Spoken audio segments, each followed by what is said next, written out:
Yo tout le monde et bienvenue sur la chaîne de Les Wemax. On se retrouve pour traiter de la nouvelle saison, la saison 2 de Kimetsu no Yaiba Demon Slayer. On vous avait promis qu'on serait présent, on a pris un petit peu de retard pour la sortie du premier épisode, c'est pas grave. On va faire un condensé aujourd'hui sur l'épisode 1 et 2, on va retracer un petit peu comme d'habitude l'histoire, la bande son, animation, réalisation, et puis on va vous donner notre avis sur cette œuvre que beaucoup d'entre vous attendaient avec grande impatience, dont nous. Alors, petite précision également, on avait review le film Mugen Leisha, le train de l'infini, sauf que la vidéo n'est pas sortie. Bon, voilà. C'est pas grave, c'est pas grave. Après, ce n'est qu'un film.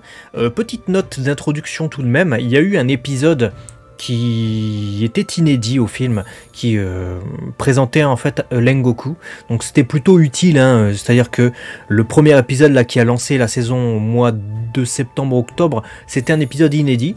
Et ensuite, c'était les épisodes qui appartenaient au film. Donc ils ont découpé le film en plusieurs parties. Et c'est ce que vous avez vu du coup si vous avez suivi Kimetsu no Yaiba récemment. Et la vraie saison 2, qui est en fait ce qui se passe après le film, vient de débuter là maintenant. Il y a eu un épisode d'1 heure la semaine dernière, un épisode de 23 minutes qui vient d'être diffusé ce week-end, et on va revenir sur ces deux épisodes, avec notamment les retrouvailles avec le grand méchant de l'histoire, Kibutsuji Muzan, et on a déjà une grosse information, puisqu'il est rejoint par Akaza, tu sais, le démon qui n'a pas été tué par Rengoku dans le film, du coup, hein, j'espère que vous avez vu le film, sinon on va spoiler. Une des lunes, du coup. Une des 12 lunes. Il rejoint Muzan, la personne qu'on pense être Muzan tout du moins. Et alors, il arrive dans cette baraque, il y a un gamin qui lit des livres et tout, il commence à s'adresser à lui. Et là, franchement, j'ai halluciné parce que depuis les saisons, enfin la saison précédente, hein, même s'il y a eu une saison et un film, je pensais que Muzan, tu vois, il se travestissait. Je pensais qu'il avait des traits féminins et que du coup, quand on l'a vu apparaître sous les traits d'une femme à la fin de la saison, la première saison, c'était juste un déguisement, tu vois. Ouais, moi aussi. Ouais. Mais là, quand on le voit dans le corps d'un enfant, je pense qu'en fait, il peut prendre soit plusieurs corps, soit un peu comme Baby dans Dragon Ball GT, il a déposé des morceaux de lui dans des personnes différentes. Ouais. Parce que là, franchement, j'ai halluciné, j'étais surpris. Là. Ouais, parce que là, littéralement, il change de corps. Hein. Donc tu l'as dit, hein. Soit c'est une possession de corps, mais bon, comme la famille, elle semble ne rien avoir vu. Est-ce qu'il tue la dite personne, puis il prend possession de son corps et il fait croire qu'il est la personne, du coup les proches ne voient que du feu, mais elle est morte en fait? Ou est-ce que c'est comme tu sais, quand tu te faisais exorciser, c'est une âme diabolique qui prend possession de toi et tu perds ta propre personnalité jusqu'au moment où ce mal ou ce démon sort du corps? Toujours est-il que c'est impressionnant de voir que qu'importe le corps, il est toujours aussi puissant et impressionnant. C'est rare de ressentir une telle pression, je trouve, hein, d'un méchant, hein, d'un grand méchant d'une œuvre, en ne le voyant que parler et te regarder mal. Et là, tu dis, ouais, c'est Kibutsuji Muzan. Tu sais que... Il y en a quelques-uns comme ça, hein, notamment Frieza dans DBZ ou Dio dans Jojo, mais c'est vrai que lui, il le fait en étant en plus dans le corps d'un enfant. Donc c'est-à-dire qu'il arrive à faire ça dans des corps plus, entre guillemets, hein, veuillez m'excuser pour l'expression, n'y voyez pas de discrimination, mais plus, comment dire, fragile. Le corps d'un enfant, comparé à l'une des 12 lunes, le gars il est super baraque et tout, tu vois que c'est un démon entraîné, et le corps d'une femme à la fin de la saison 1, en plus une geisha, tu vois, donc plutôt attentionnés, leur métier c'est ça, hein, les geishas, c'est de l'art et également l'accompagnement. Donc c'est pas des athlètes qui font de la musculation par exemple. Et il impressionne. Il est là, il y a la présence du personnage, il y a la voix évidemment, il y a les yeux. Les 12 lunes tremblent. Elles se font dessus littéralement à chaque fois qu'il parle, qu'il donne un ordre. Ah, moi j'adore. Kibutsuji Muzan, je suis vraiment... j'attends de voir ce que ça va donner dans les gros moments où à un moment donné il faudra aller l'affronter, parce que clairement, très beau méchant. Donc voilà pour ce passage, hein, qui mettait l'accent du coup sur Kibutsuji Muzan. En parallèle de ça, on a donc Tanjiro qui se rend chez Rengoku, puisque Il était nécessaire notamment de rencontrer son père et son frère parce qu'il voulait aussi présenter ses condoléances, mais il y a aussi un carnet, apparemment, qu'il doit lire en tant que maîtriseur. J'ai envie de donner ce terme-là potentiel de la flamme, puisqu'il va, grâce à son propre père, je parle de Tanjiro, il arrive à sortir des petites flammes comme ça, de temps en temps. C'est Salamèche. Et Rengoku lui a dit, c'est Salamèche, exactement. Et il lui a dit, ouais, faut que tu lises le carnet des piliers de la flamme et tout, c'est chez moi et tout. C'était la dernière parole de Rengoku. Donc il s'y rend pour double effet qui se coule, j'ai envie de dire, à la fois rencontrer sa famille et puis essayer de retrouver ce carnet. Et il y a deux trucs intéressants, c'est qu'on voit Muzan déchirer un livre quand il parle à Kaza, donc le démon, l'une des 12 lunes. Et on fait une transition finalement pas directe, mais dans nos pensées quand on voit ce livre déchiré. Mais ça pourrait être le père de Rengoku, tu vois, qui l'a déchiré. C'était un ancien pilier de la flamme et il a, comment dire, c'est Rengoku qui avait hérité. Ou ça peut être encore une autre personne qui a déchiré ce livre, mais c'est triste pour Tanjiro du coup qui pourra pas découvrir les secrets de cette technique, même si on a une autre intrigue sous-jacente. C'est qu'il serait lié, voilà, du fait de sa danse du feu qui lui a été transmise par son père. Il serait lié finalement au plus puissant pouvoir duquel découlent tous les piliers. Et ça, c'est encore un truc en début d'épisode 1, et je me suis fait, mais ils sont sérieux? Ils sont sérieux. C'est très fort. Parce que tu penses à ce moment-là dans Kimetsu que les piliers, c'est le niveau ultime en fait. Tu te dis, bon, parmi les pourfendeurs, c'est les meilleurs, il n'y a pas au-dessus. Mais finalement, Tanjiro, il est voué à les dépasser, en fait. Ouais, c'est ça, c'est que chacun est pilier de son domaine de prédilection. Et bon, tu te dis, qui du feu, du son, machin, peut être au-dessus. Bon, après, tu te fais tes propres théories, ils s'affrontent pas. Donc voilà, après, il y a aussi, toi, ce que tu aimes. Mais c'est vrai que quand tu vois ce père qui bloque sur les boucles d'oreilles, qui se dit, mais t'es un descendant des trucs du soleil, là, je sais pas quoi, là.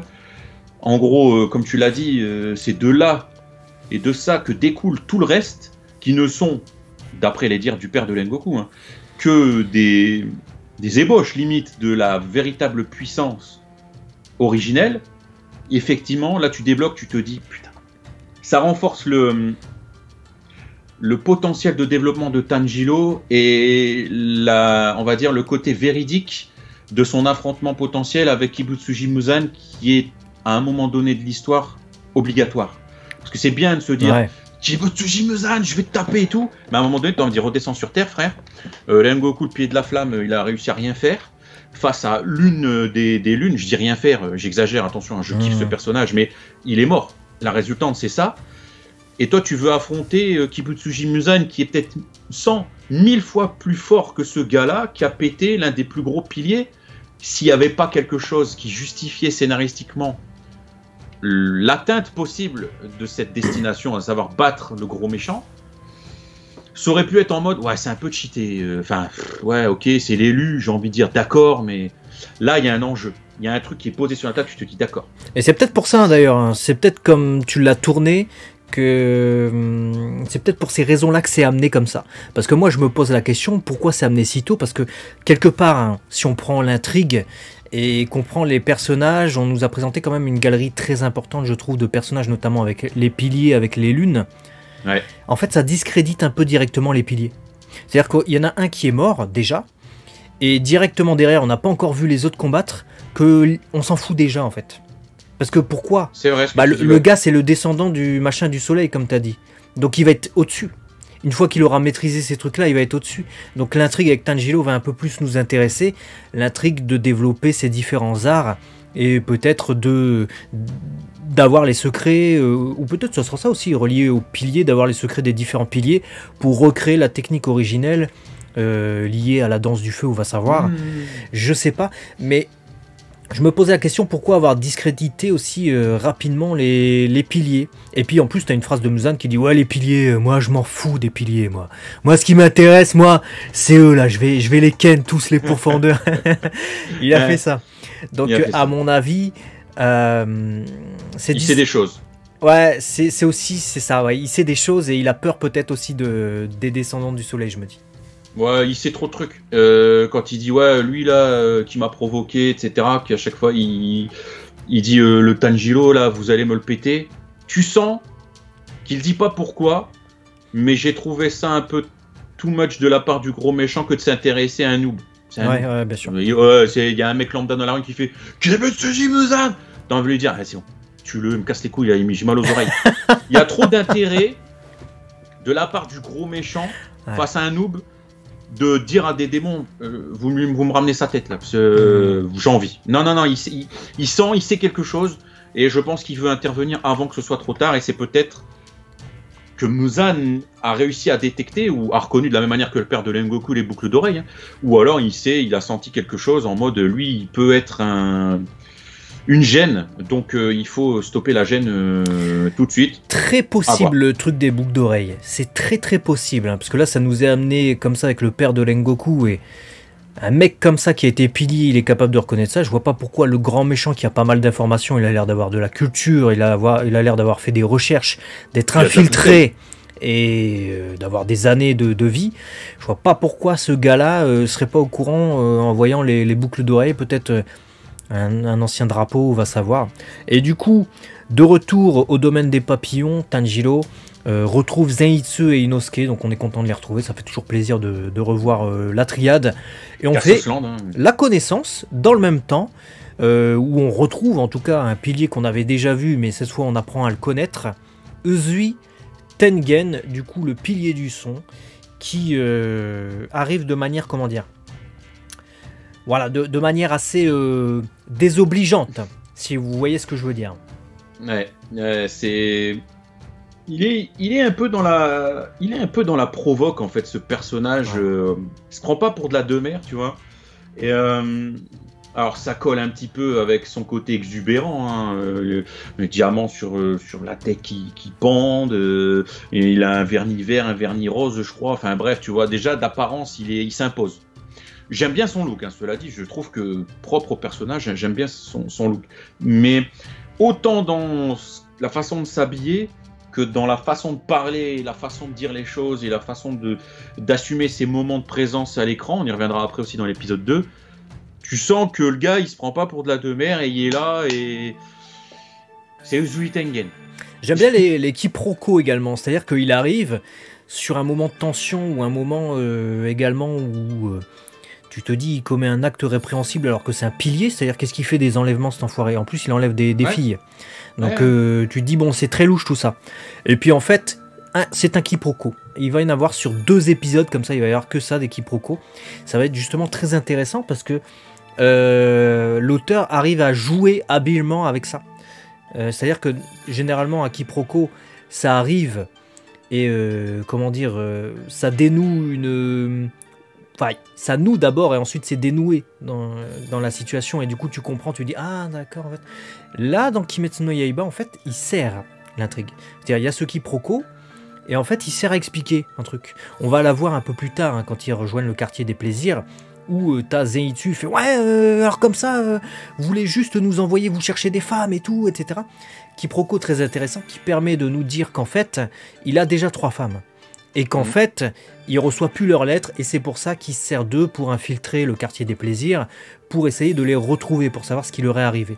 Du coup, je trouve que scénaristiquement, c'est habilement fait. Ouais, je suis d'accord avec toi, et j'aime bien la façon dont c'est fait, parce que, très sincèrement, le pilier de la flamme, Rengoku, il a tapé très fort.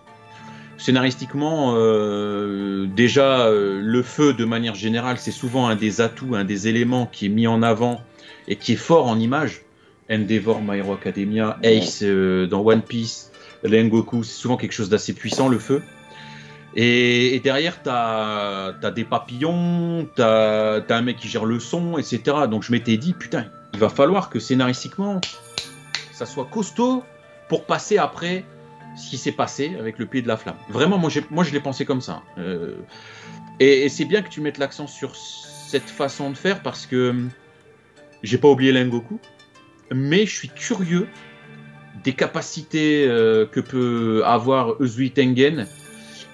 Enfin, c'est pas que je renoue pas parce que j'étais pas jaillissais pas le personnage, mais on va dire que je noue quelque chose avec le personnage du Zuitengen qui, au prime abord, m'avait un petit peu irrité en mode, tu dis, hey, frère, redescends, tu sais, il est un peu, je me la pète et tout, tu te dis, alors lui, il a un beau look, mais il va m'énerver. Alors que non, en fait, il y a quelque chose, donc c'est bien, c'est que scénaristiquement, ça tient la route pour nous engager avec un autre pilier et qu'on ait envie de suivre les intrigues, donc c'est bien fait. C'est bien fait, en plus ça nous laisse sur un cliffhanger à la fin de l'épisode 2 où t'as Inosuke qui est dans la maison justement où l'une des femmes, Makio, est censée être encore, alors que dans une des maisons on apprend que l'une d'elles a disparu. L'intrigue est lancée, on a semble-t-il un nouveau démon qui se trouve au sein d'une de ces maisons. On va passer à la bande son et on vous donnera nos avis de toute manière sur les épisodes globalement de ce début de saison en conclusion. Bande son, on retrouve toujours les musiques de Go Shinna et de Yuki Kajiura, mais on a évidemment, puisque c'est une nouvelle saison, un nouvel opening, un nouvel ending. Qu'est-ce que t'en penses? Je trouve toujours aussi efficace. Kimetsu no Yaiba, je trouve que c'est une œuvre qui, autant visuellement, on y reviendra juste après, que de manière auditive nous plonge dans un univers et c'est génial. Les shamisen, quand tu es dans l'ambiance de ce Japon typique, quartier des plaisirs, limite très féodal, etc., tu retrouves toute l'ambiance sonore qui est liée à ce que tu t'attends d'avoir dans ces endroits-là. Quand c'est de l'action, c'est punchy. Les openings, je trouve qu'ils sont entraînants. C'est vraiment une œuvre, à chaque fois ça fait mouche en fait. Et c'est rare d'avoir autant de réussite parce qu'il y a des fois, je vais passer l'opening, tu vois. Et là, limite, je l'ai passé pour l'épisode 2 parce que on devait faire la review, on a pas mal de choses à faire, peu importe, mais je suis tenté de les laisser en fait. Alors que parfois j'ai envie de dire, allez, vas-y, je vais à l'essentiel. Non, franchement, moi j'aime beaucoup. Et toi ? Ouais, pareillement, en plus visuellement c'est très réussi et en termes de musique ils arrivent à nous sortir des trucs qui nous tiennent en haleine et t'as pas envie de les passer effectivement comme tu le dis. C'est ça. Et t'es plongé aussi dans l'ambiance japonaise très début du XXe siècle, je sais pas si t'as remarqué, mais les deux épisodes là j'ai l'impression qu'on était dans les années 1910-1920 au Japon. Et on a également, puisqu'on parle des voix, on a Natsuki Hanae qu'on retrouve sur le rôle de Tanjiro, qui me fait toujours autant plaisir, et ça me fait aussi plaisir de vous dire que c'est Jaco dans Dragon Ball Super. Et on a du coup Uzuitengen qu'on va entendre fréquemment, c'est Konishi Katsuyuki, Ginyu dans Dragon Ball Kai, Ikki du Phénix dans Sensei Hades et Elysion, et puis plein d'autres rôles, des personnages majeurs dans d'innombrables autres œuvres. On va passer à l'animation réalisation. Qu'en as-tu pensé ? Moi, l'animation réalisation de Kimetsu no Yaiba, c'est incroyable. C'est-à-dire qu'il existe des œuvres qui ont une qualité de réalisation hétérogène.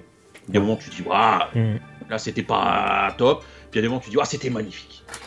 C'est d'ailleurs, on va dire, 80% des œuvres, c'est ça. Oui, bien sûr. T'as des œuvres après qui brillent par leur qualité, on va dire, générale à 80%, 90%. Les Shingeki no Kyojin, Attaque des Titans, tout ça, où t'es souvent en mode waouh, c'est beau. Mais il y a des moments d'accalmie où tu sens qu'ils sont un peu reposés au profit d'un épisode d'après, surtout sur les saisons dernières plus que sur les toutes premières. Bah alors Kimetsu no Yaiba, des fois je m'efforce de me dire qu'est-ce que j'aime pas. Mais putain, mais tout est beau. Les lumières, les lieux. Tu l'as dit, les représentations du Japon d'époque, mais j'étais comme ça, j'avais envie de faire une capture d'écran, de le mettre en fond d'écran. Incroyable. Les persos, que ce soit le côté gag, il y en a énormément, où justement l'exagération des traits me fait délirer, mais c'est beau en fait, dans la connerie, c'est beau. Bien sûr. Hein. Que ce soit les moments calmes, où tu pourrais dire ils peuvent se reposer, mais même là, c'est magnifique. Pourtant c'est un trait, Kimetsu no Yaiba, une signature visuelle. Ah, tu le vois, t'as des personnages qui se ressemblent beaucoup. Je trouve que les persos féminins ont tendance beaucoup à se ressembler. Ouais. On ressent vraiment qu'il y a la patte. Et Kara Design reprend assez fidèlement, je trouve, le manga, malgré la différence quand même. Hein. Vous noterez la différence de dessin, de style graphique entre le manga et l'animé. Mais pourtant, comme pour tu prenais Shingeki comme exemple, il y a cette transposition, amélioration. C'est-à-dire qu'on est sur une adaptation, mais c'est encore plus beau que le manga. C'est-à-dire que visuellement, on met le paquet, que ce soit sur les décors, les couleurs ou sur l'animation, encore une fois, qui est géniale, hein, et même dans la sobriété, hein, parce que regardez, l'arrivée de Zenitsu et de d'Inosuke dans l'épisode 1, la scène est très sobre, c'est pas une animation de ouf, mais vu comme c'est mis en scène, en fait, ça fait tout.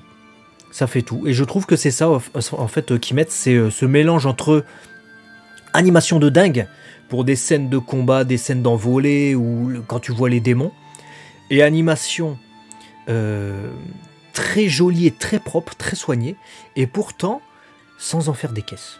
C'est astucieux. Ouais. Il y a beaucoup de génie dans la réalisation couplée à l'animation pour faire en sorte que ce soit efficace et que ce soit toujours beau. D'un côté comme de l'autre, comme tu l'as dit, mais t'as jamais une fracture visuelle. Je n'ai jamais eu une seule fois une fracture où je me suis dit, ah, c'est dégueulasse. J'ai pas ça sur Kimetsu. Tu sens des différences, mais c'est tellement léger.